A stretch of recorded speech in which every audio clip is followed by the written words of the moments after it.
If you need any Xbox or PlayStation codes or anything gaming related, check the referral links down in the description. They'll take you to g2a.com. They already have a discount on most of their goods already, and with the code CHES at checkout, you can get yourself an extra 3% off as well.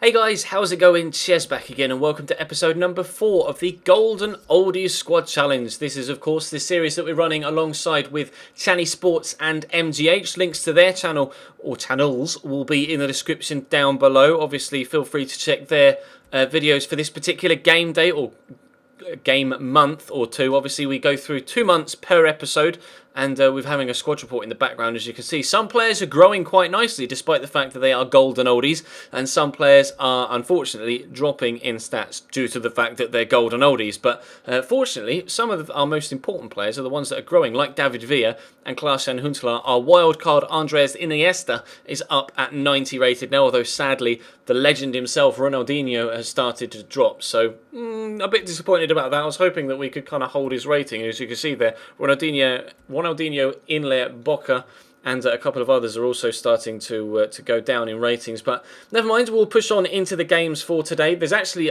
more games in today's episode than we've had in either of the previous two. So hopefully, despite the fact that the fixture list is starting to get a little bit more congested than it previously has done, we'll be able to come away with some decent results and keep up the pressure on the two other people in the series. We have been slightly behind everybody else, but not by far. So a good run of fixtures could see us jump from, I think we're third in the table right now with the two sides above us, and we could hopefully, with good results, jump either second or to the top of the table. We got a game at home against Burnley here in the second one after a 1-1 draw, unfortunately, with Swansea away from home. But fingers crossed we can get a decent result. We initially go 1-0 down thanks to a penalty to Burnley, but then Danny scores on the half hour. Iniesta scores just before half time to give us a 2-1 lead as we go in at the break. And then as we push further into the second half, substitutions going on for either side, but it doesn't look like Burnley are going to get themselves back into it. And in actual fact, Klaas-Jan Huntelaar makes it 3-1 before the game is out, so we are able to get maximum of 3 points from that one. So we jump into the third game. It's another away game, this time against Everton. Goodison Park is not an easy place to go.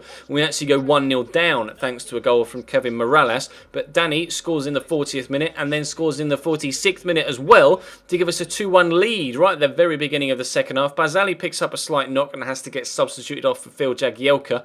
With 10 minutes to go though, we still have our lead intact. Ruben Castro misses a penalty after coming off the bench, but unfortunately for Everton, it didn't offer them the opportunity to get back into the game, and we got another victory. So can we get another victory? Andres Iniesta puts us 1-0 up after 20 minutes at home against West Brom. Stefan Lichtsteiner, who isn't actually the go-to sort of goal-scoring winger, but more solidly defensively, and we're going to need him to be more solid defensively now on that right-hand side, because Dani Alves has gotten himself sent off, but David Villa comes off the bench to make it 3-0, and actually that is how the game is going to end. So despite being down to 10 men, we are still able to grind out 3 points against West Brom, so I was delighted with that.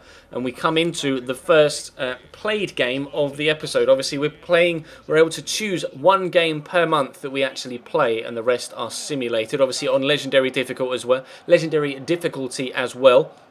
But we've had indifferent results in the games that we've played so far. We've beaten Tottenham and we've beaten Manchester United, but we lost to Chelsea earlier on in the season, and now we're playing Arsenal away from home. Obviously, you guys helped me out in the previous series by letting me know it's definitely better to play the away games and sim the home games. So these away games against the big boys, they're the ones that I'm going to be playing and hopefully picking up results in. Like we say, we did get a result at White Hart Lane. We did get a result at Old Trafford. So can we get a result at the Emirates? We lost to Chelsea, the other London side that we played so far this season, but so far 0-0 to this stage against the Arsenal. Unfortunately, the defender that slid in there kind of put Klaas-Jan Huntelaar off his stride.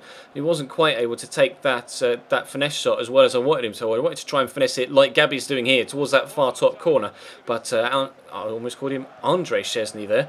Wojciech Szczesny makes a good save for Arsenal, so we stay at 0-0. Into the second half we go though, continuing to be on top. Stefan Lichtsteiner coming inside the defender here. Really nice turn. Good block by the defender, but it still drops to Lichtsteiner. It's going across the line, but Szczesny dives back at the last moment to palm it clear and only just managed to get there. You'll see from the goal line decision system that it was no goal, but it was literally cleared off the line. Almost half the ball was over the line by the time Szczesny was able to get back to it. You'll see here, it's weird. The goal line technology thing pauses it, and then the ball actually continues to go towards the goal before it goes away from the goal, and it happens all the time. So where it actually pauses it and says no goal, it could actually have gone over the line before it went back out again. Obviously, in this case, it didn't. But we still set 0-0 with 5 minutes to go. We both made substitutions during this game. Danny's in behind. Just toe poke it under him. No. Another brilliant save from Wojciech Szczesny keeps Arsenal in it. And with 2 minutes to go, it's their turn to come up the other end. Jack Wilshere gets played in by Blaise Matuidi now at Arsenal. Andre Pierre Gignac gets the chance to get an assist to Ozil, and Ozil scores the goal to sink Queen's Park Rangers. We don't get a point from the Emirates, we lose thanks to a last minute goal from the German.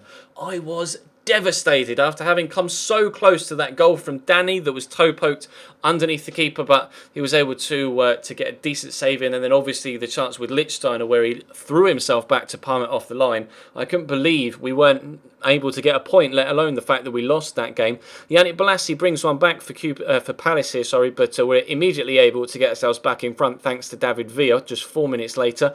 They went down to 10 men this time around rather than us going down. Then David Villa picks up his brace. That's 3-1. Then he picks up an injury, unfortunately. Was able to stay on the field of play, though. Klaas-Jan Huntelaar not called upon. So Huntelaar started this next game at home against Swansea. Obviously, we played them earlier on in the episode and got a 1-1 draw away from home. So we're hoping that the Liberty Stadium side will struggle away from home at Loftus Road and will be able to actually get a victory this time around. 0-0 at half-time, though. Substitutions for either side continuing to happen as we push deeper into the second half. Please just give me a winner. That's all I was asking for, and Castro comes off the bench to give us that winner. 1-0 the scoreline over Swansea. Delighted to get 3 points in that. It's a good way, or good 2 games to bounce back from the defeat to Arsenal. Now we play Manchester United for the second time this season. We were able to get a 2-0 victory at Old Trafford, which was definitely a turn up for the books. This is second versus sixth in the title race right now. As you can see, we have been able to move ourselves up to second in the table, so we have jumped up to, or from third, like we mentioned we wanted to at the beginning of the episode, wanting to jump above the other two above us. Chelsea still top of the table, I think it was, or was it Manchester City? I cannot remember. We come close though through Danny there, but unfortunately couldn't get his shot on target. They're actually playing Victor Valdez in goal here, Man United. Don't know where David De Gea is. Normally the CPU tends to play Anders Lindegaard rather than anybody else, but it's Klaas-Jan Huntelaar. It's clean through here, and I'm not having much luck with goalkeepers today. They are pulling off amazing one-on-one saves against me in this episode to stop us from scoring. It's still 0-0 though. We do play the advantage there from that particular challenge. Gabby into Iniesta. Brilliant dribbling feet to dance past the defender. And another stunning one-on-one save from Victor Valdez. Just throws that right leg out and he's able to keep the ball out. So we go into the second half at 0-0, but not for long. Wayne Rooney, the free kick master that he is, smashes that into the top right-hand corner and we go 1-0 down. Again, as was the case against Arsenal, undeservedly behind. But we're going to continue on in the 65th minute. Falcao plays a really nice... This is actually a very nice move. As you can see, they're moving the ball about so quickly. It's ridiculously hard to defend against. Rafael drills it across, and there's Falcao. Doesn't score many these days, but pops up with a goal to sink us. And it's 2-0 Manchester United, and game over, unfortunately. So 2 defeats from the games that we've played in today's episode, but I don't think we deserved defeat in either of them. So I was so disappointed not to have gotten any points from those 2 games. Unfortunately, JT gets injured immediately in this game away from home against Burnley after 7 minutes. That's actually going to see him out for 2 months as well. But we take a 2-0 lead thanks to David Villa and Gonzalo. Is it Gonzalo Castro? Not Gonzalo Castro, is it? He's the centre mid that's gone from Leverkusen to Dortmund. I forget which. Is it Diego Castro? I think it's Diego Castro.